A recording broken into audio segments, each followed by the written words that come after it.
Hello, everyone, and welcome to a new episode of the Digital Marketing Podcast. Hi, Alex. How's everything going? Hey Rocco, yeah, no, things are good. Busy. Q2 started with a boom. Yeah, I know Q2 was very busy, and Google keeps throwing new stuff at us, which is always interesting. But actually, I'm very excited to talk about today's topic because this is something that we have discussed in many different ways during our podcasts, and because it kind of just makes sense. But I would like to start by basically explaining people what this new update is about, right? Like this new update from Google, which actually seems to be more like a year-long update. It's not gonna be like one of those that is gonna take effect and be over with. It's gonna be about uniqueness of content and quality of content as well. It almost looks like that Google has figured out a way to basically focus on new content, fresh content that is quality as well. What's your take? And I mean, can I add maybe Of also, course. and it should be, and it should be helpful for the user. So it's not just unique; it needs to be helpful. Super important to sort of get through. But yeah. Yes, because basically, from what my understanding is that it's a user is performing a search. The result of the search is going to prioritize content that is helpful, but it is also different from other answers.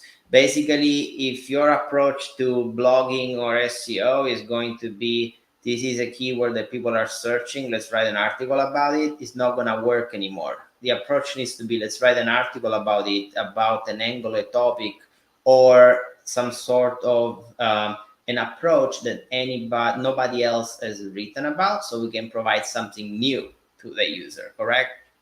Yeah, but maybe like to roll back even like one step further, Rocco, before we start maybe going deeper into the actual sort of core update and sort of its implications and so forth.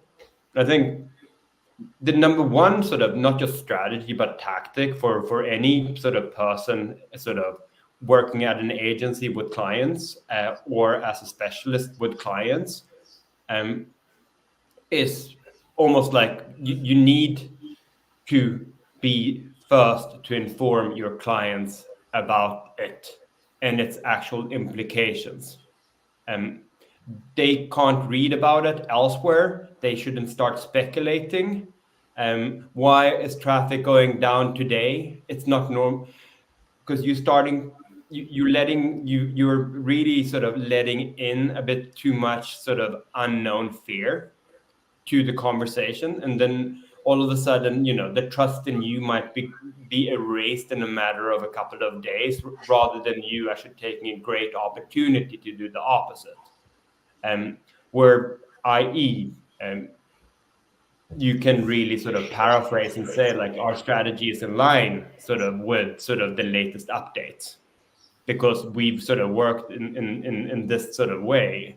um, and or there might have actually been some gray hat-ish stuff going on along the way that you now sort of will, if you know uh, you have some time to actually repair that damage before your website is being penalized.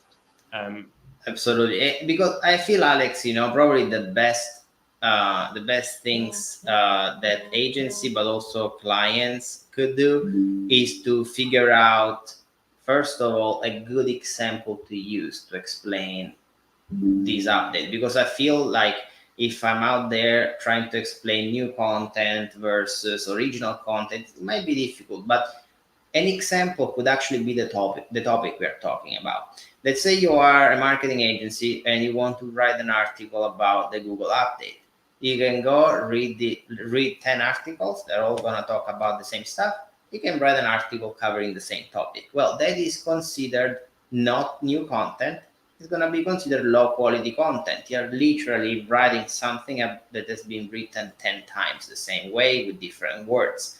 Now, what makes that same content new and unique is an article where, after a brief introduction to the new Google update, you're gonna talk about your strategies that you're implementing to make your business or your clients successful.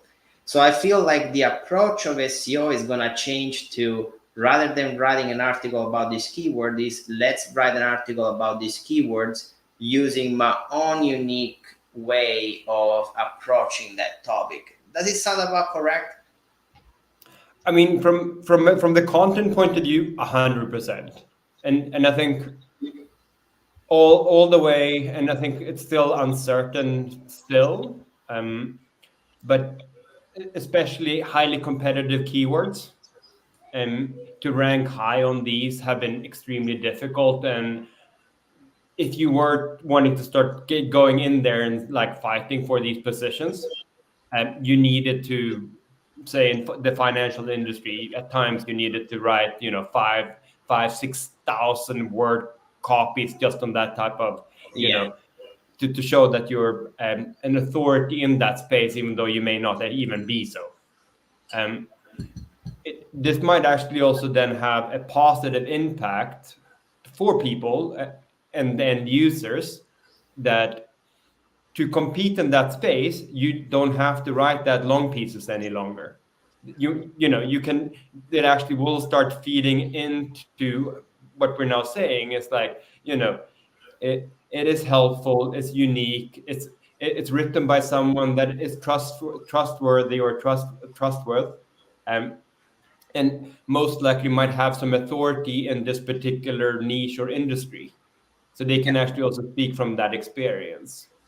um, so basically, Alex, like, Google has basically announced that nearly 40% of the current content will be cut off their pages, because they're like, when a user performs a search, we do not want to have 10 results talking about the same thing, basically.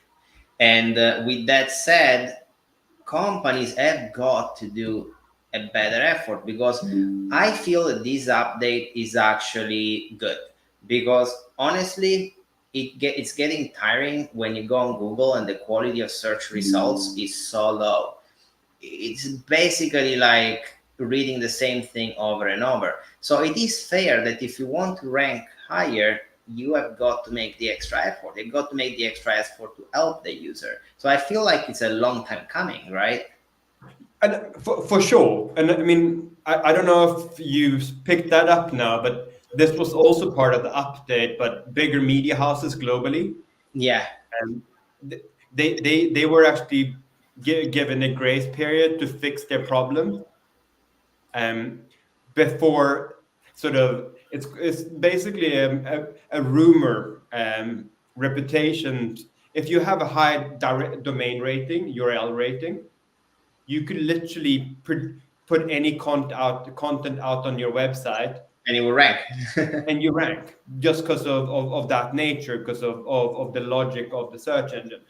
And smaller sort of players got their content cut off straight away because it was not related to them, and so forth. But bigger ones, since Monday, started getting their content, all their content started disappearing. Forbes has been hit, New York Times has been hit.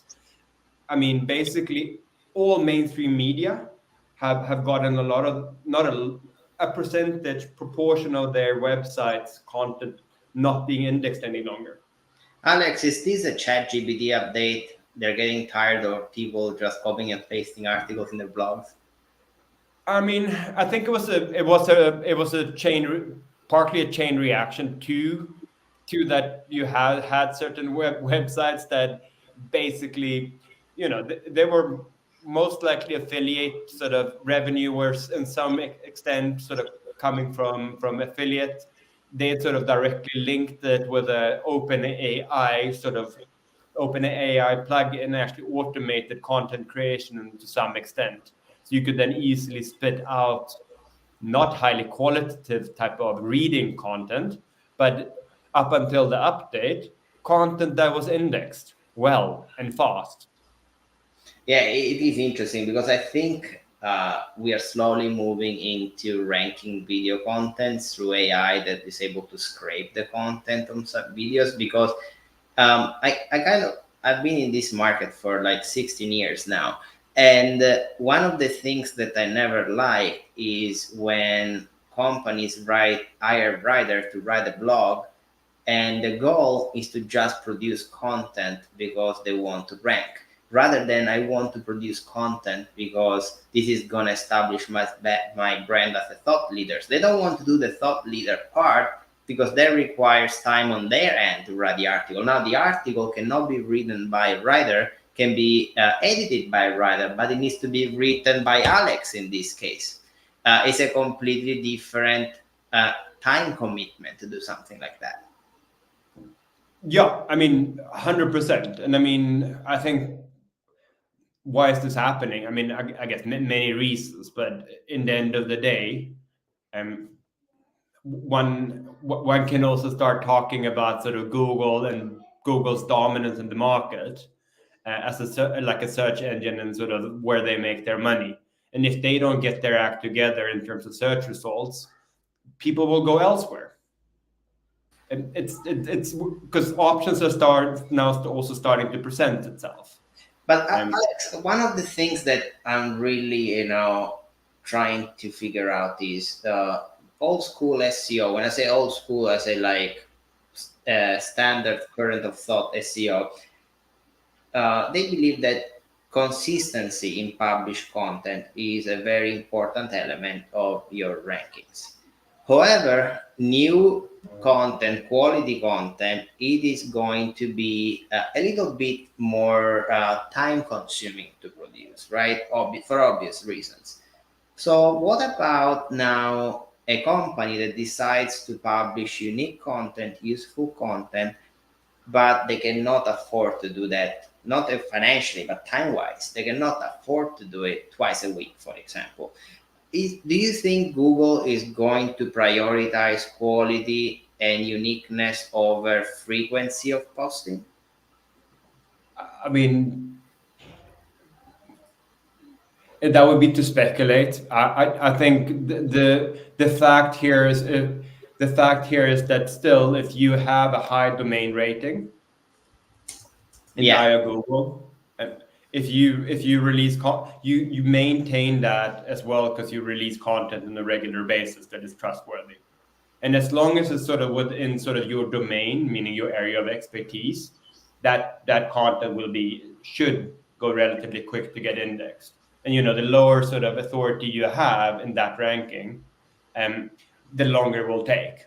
That's often why SEO people, when you try to set expectations for a new client, for example, that, oh well, we're starting with a whole freshly domain, you don't have any history, there's no authority to it. This will be sort of a 6 to 12 month project until you start seeing and bearing some sort of fruits, but it will be worth it.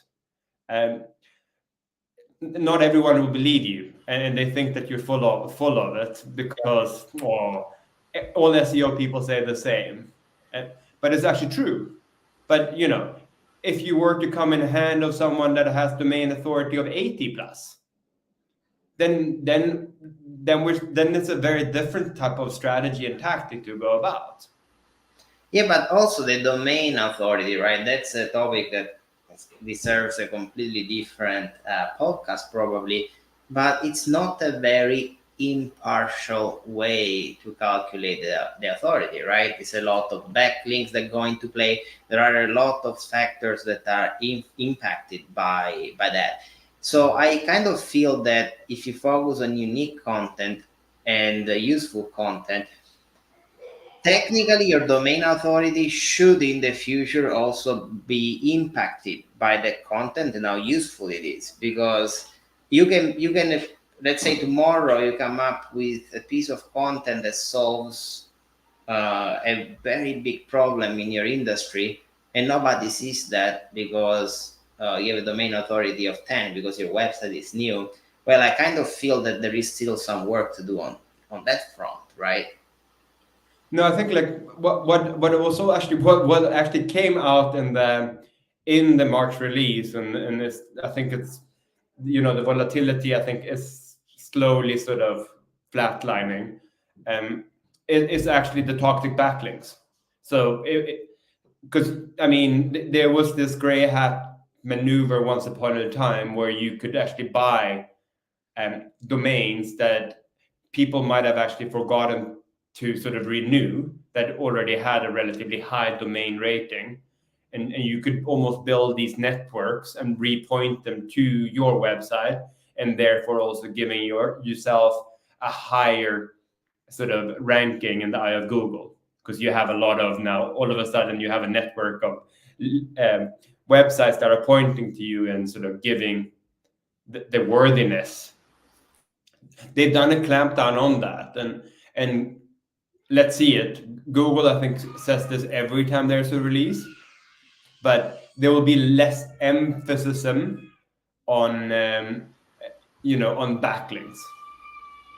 Yeah, which is I think very good because honestly, once upon a time you could buy the domains, but you still today you buy the backlinks and they don't come in cheap. There is still a lot of that going on in the market. But Alex, the content strategy, right? This is like now becoming even more important.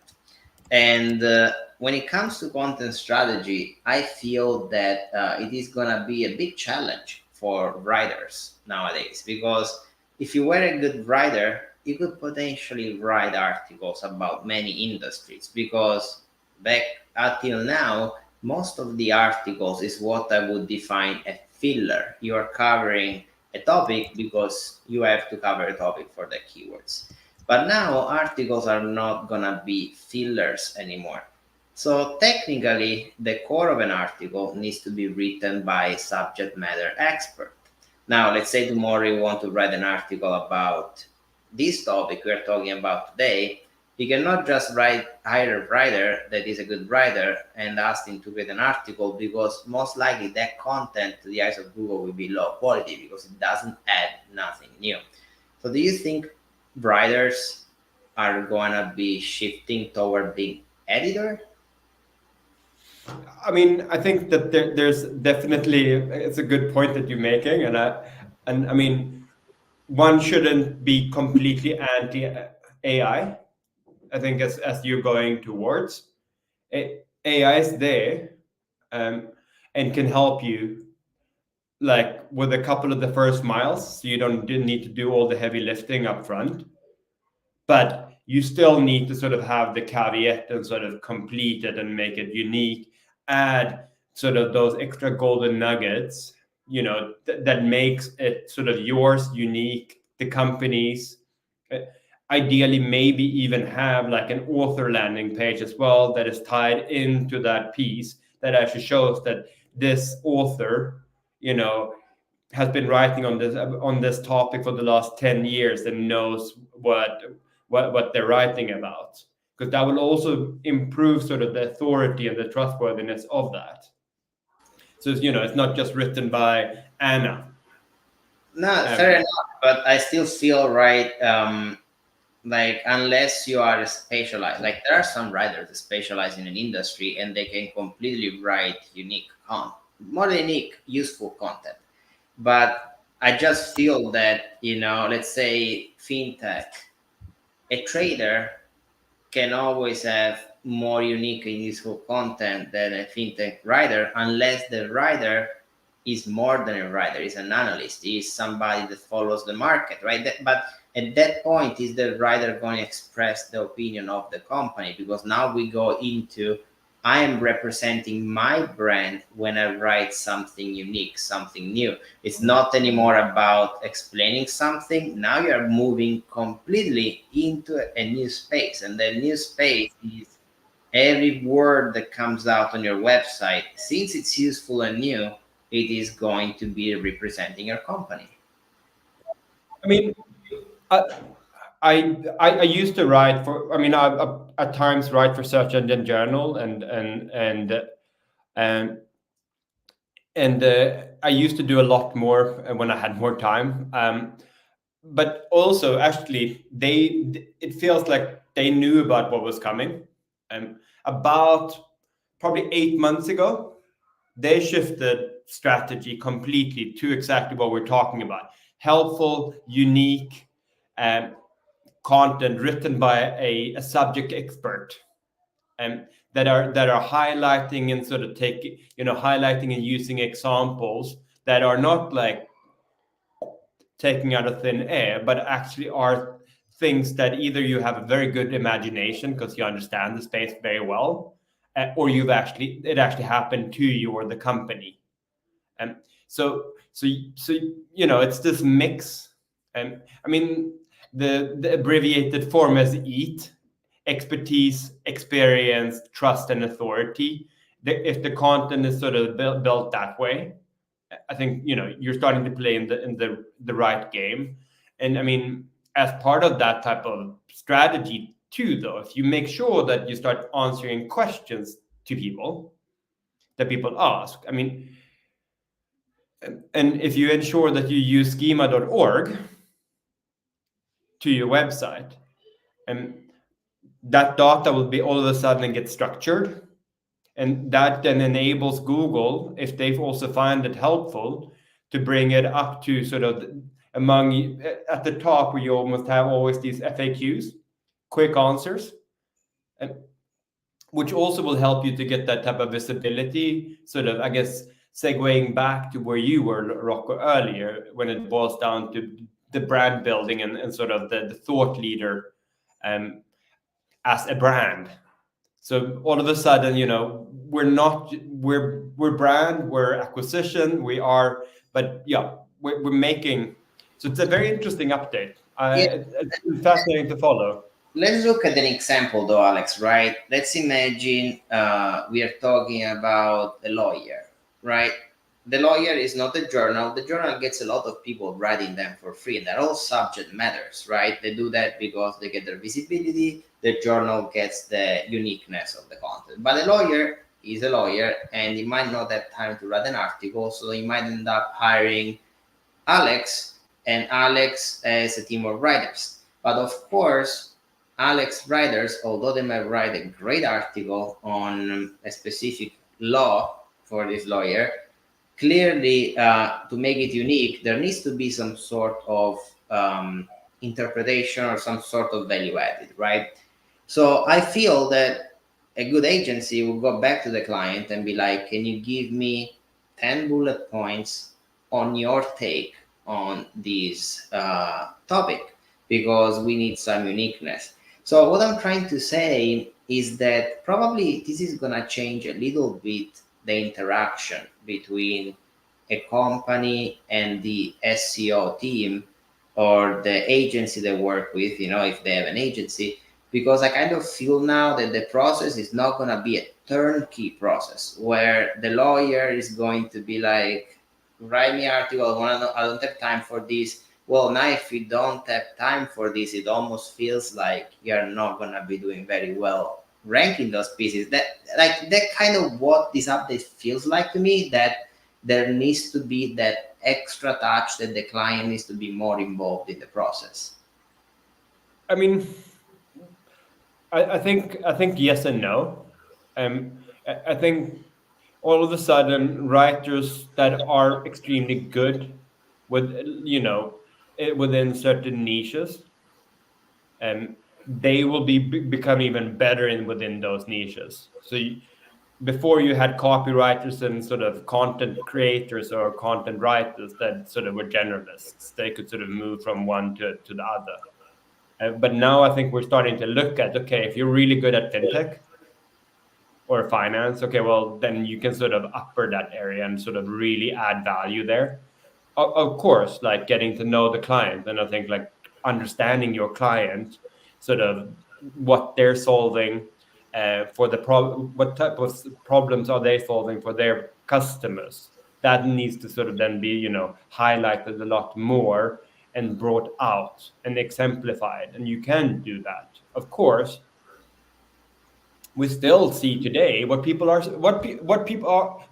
searching for. What do they need help with? It's there. okay, we can put our own spin to this and answer that if we are after that type of audience. Um, what type of keywords are people searching for? There are these fundamental things that are still there in terms of creating, I think, SEO and then making SEO work. But I think it's now just been taking a bit of a twist where quality is now actually being asked. And I'm actually happy. And I mean, we've discussed this now Yeah. numerous lots of times about, we're all going almost cookieless, maybe 2025 now. But third parties are disappearing, and we've had our thoughts there, but things are changing. And I'm for the better, hopeful, and I think it really opens up the space, especially SEO wise, for smaller players that do this well. Yeah, no, this update was needed. I remember some people were telling me if you want to get good results of Google, uh, ask Google to give you the results from 2023 because 2024 was very bad results. This is actually true, with the amount of content being generated by AI, which is basically cookie cutter content. Search engines have been flooded with low quality content, which is basically completely against what a search engine is about. The search engine is I need something, I find it fast, and I find reliable solutions. So now I'm totally on the same page with you on that, Alex. But as we are heading toward the end of our sessions, what do you think the next move on Google will be? You talked about backlinks a little bit about hunting down these backlinks, but do you think there is gonna be any more surprises this year, or based on your best experience? My bet is on backlinks. I, I think that there will be. I think as with I think this was. I mean, this update was humongous. I mean, I guess that. I mean, it was as big as I guess like nerding down now, but like the Penguin update in 2012. So I mean, it was humongous and it was 3 in 1. And they're even doing the publishing houses now. They're doing them manually. They're penalizing them manually. It's actually not an algorithm that goes in and does this. um, they have a team of engineers. They've red listed these. Okay, either you take care, um, but I don't know. I believe they yet don't know the true impact of these updates, and it might be after summer or during summer. Funny enough, and a new update might come, a smaller one to patch something that may not work, Yeah, and I agree. I think the next big step is gonna be in including doing more work on backlinks. I think Google is not done with that, and potentially in the next couple of years, I wouldn't be surprised if the biggest emphasis is gonna be into quote unquote reading videos and start providing you that start ranking videos based on whether they answer a user search. Like it wouldn't surprise me that in a year you're gonna be able to search what was the biggest update in Google in 2024, and they might rank a video and click on the video and it goes to minute 3 where they answer that question. I wouldn't be surprised if that's coming. no, not at all. And I mean, that's sort of happening as we speak. I'm sure. But I mean, I think like one win that might have come out of this update though is that I don't know if you've seen, but Google is playing around with the search results again, Yeah, where you have actually an organic listing at the top, and yeah. then you have the paid ads. Um, so it's starting to feel that there's a lot of movement happening, and then you have this other perplexity that sort of offers a clean, like shaved down version almost of Google that are squeezing them from one side, um, actually giving better search results. And it makes sense because the other day I was doing a research for a client, and the keyword I was using was how to buy a house without a realtor. And the first three results were paid ads. One was realtor.com, so clearly off topic. The second one was Zillow, clearly off topic. And the first result was the organic one that says, oh, here is a guy that not buy a house with a realtor, right? So I'm like, why would you put first ads that are literally annoying me because there's three realtors website, right? So that makes sense that they're starting to do that because for some searches, the paid results are completely useless. Yep.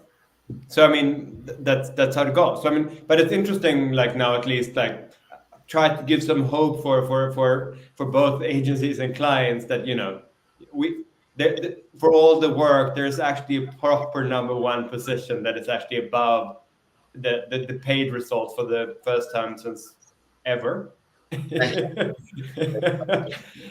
um, but yeah, No, no, I mean, I mean, we could continue talking about this topic. There are still so much going on. oh, I know, but the next topic we're gonna cover is gonna be actually, in my opinion, very interlinked. We're gonna be talking about communities such as Reddit, which again, communities are where most of the value and new stuff is on. People interact. So it's gonna be a very interesting topic on the race of community engagement within users. But Alex, I know your day is busy, so it's mine. But I wanted to thank you for joining again today. No, no, thank you. I mean, this is this is one of the highlights of the month. Always fun.